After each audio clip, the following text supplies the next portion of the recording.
That's why you have to watch a whole race, because the complexion of a race changes about every 5 laps once you get in the last little bit of a race. And I don't think Boyer's real happy with Hornish. We'll watch what happened on the replay. Oh, my goodness. And they're Wow. still wrecking. That's your championship leader right there. This is at the end of the front stretch. What these guys do, this had to be under caution.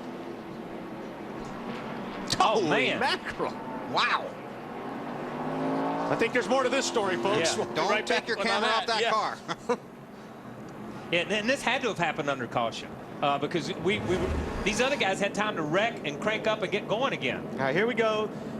07, and Hornish just clipped the 07 of Boyer. Man, how everybody else did a great job here. Now, you see the 18 and the 42 got through that cleanly. There was no problem.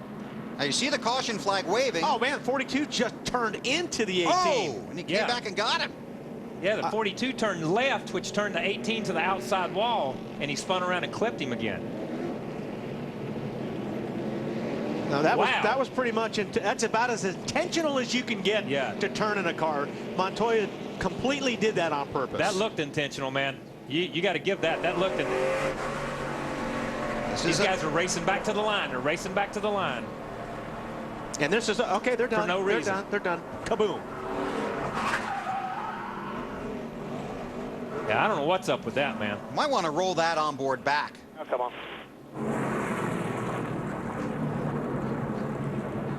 Robbie Gordon did get the lucky dog. Okay, now you saw the 18 turned at the 42 earlier back there. Right. But turning in a guy and turning a guy are two different things. Take a break, come right back to New Hampshire on TNT. We're under caution here at New Hampshire with 18 laps to go. Kurt Busch is the race leader. We're under caution for a crash between Clint Bowyer and Sam Hornish. And while we were under caution, there was contact between the 18 of Kyle Busch and the 42 of Juan Montoya. And yes, that's heavy humidity that you're seeing on your screen right now. So we're under a double caution? Double caution. Are we under a double caution? No, we're only under one caution. But there's going to be some caution coming up here. There's going to be some. Now here is the restart. Keep your eye on the 18 and the 42 this whole lap. The 18 and the 42. And don't forget, I mean, it's a restart. You're going to run. You're going to run hard. You're going to give each other room, but these guys aren't giving each other much room. There's no more give and take here. It's all take. But still, there's nothing foul here. Yeah, there's 25 laps to go. These guys have got to race. They're racing hard right here. There's nothing wrong right here. Then they get bottled up here. There you see the crash between the 77 and the 07. Now, caution is out at this point, so the field is slowing down.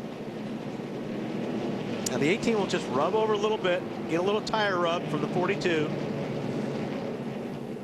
And the 42 gets into the 18, and the 18 gets into the 42. And then these guys were very, very fortunate they didn't take somebody else out, because these two guys were doing something with each other, the 18 and 42, that could have very well ended the day for some innocent guys out there. They are bringing the field down pit road. And this would be for the humidity. It's good, though, man.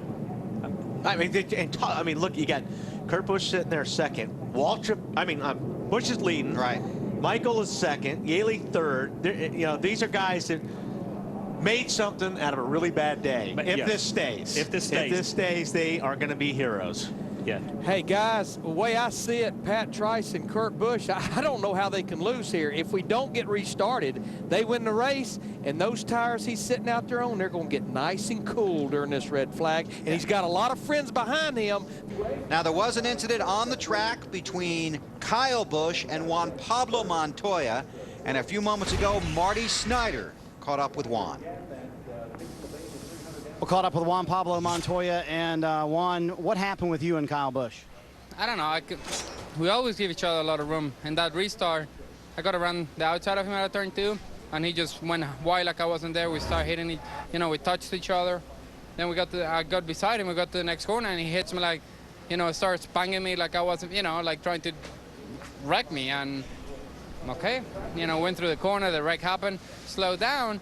And I tried to say, what are you doing? And next thing I see, he's starting to hit me. And it gets to a point that it's too much. You know, he runs good. Yeah, he's got great cars. Yeah. But, you know, I thought we had a decent car today, and I don't appreciate when people race me like that. So then, There's a fine line, and he just crossed it. so then did you turn into him intentionally? Yeah, the same way he did at me. You guys talked? No, we haven't. Juan Pablo Montoya's thoughts after this race. Obviously a little upset with Kyle Busch. All right, man. All right, Juan said, yeah, I did it. I I'm love so that guy. glad. I was like, I hope he doesn't say, yeah, no, I'm not sure. No, I have to look at the replay. no. Okay. He is honest, and you got to give that. You got to give that to Juan Montoya. No matter what happens to him, he tells you straight up. Okay, the other side of the story, a few moments ago, Matt talked to Kyle Busch. Kyle Busch has just exited his team hauler. Break down for us, Kyle, what the incident was between yourself and the 42 of Montoya. Honestly, I have no idea. I got a run on him earlier, like, I don't know, about 50 laps ago, and got to his outside, and he kind of kept coming up a little bit. I mean, I didn't turn down into him and just barely touched his quarter panel, and then got by him in 3 and 4, and he run me up the racetrack in my left rear. And then we come to that caution flag, and he thought he beat me to the caution flag, and I was just trying to get around the 40 car who was in front of us there, and touched him on the door, and he just turned left and spun me out down the front straightaway. So I don't know what his beef is, but obviously NASCAR and us should probably fix it.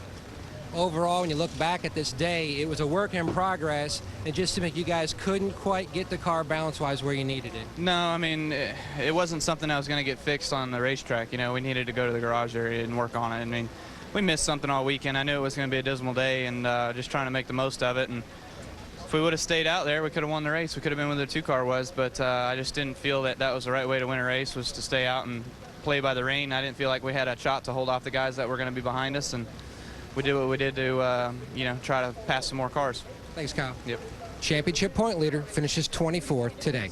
Thanks, Matt. Came in 103 ahead, leaves just 67 ahead. And you know what, Kyle, I mean, this has been going on for, how many years has Cup been around? I mean, this stuff's been going on forever. But you can't turn a guy. No. I don't care how mad you are. You turn a guy in a caution, because you said earlier, he had an opportunity to take out 3 or 4 or 5 guys that didn't have anything to do with this deal. So, you know, that was not the right thing to do. But here's what I like about drivers, okay? You heard each one of them explain their position. They saw it 180 degrees different from each other. And at the same time, they brought up stuff that happened 50 laps ago in the race. Tell me these guys don't remember stuff.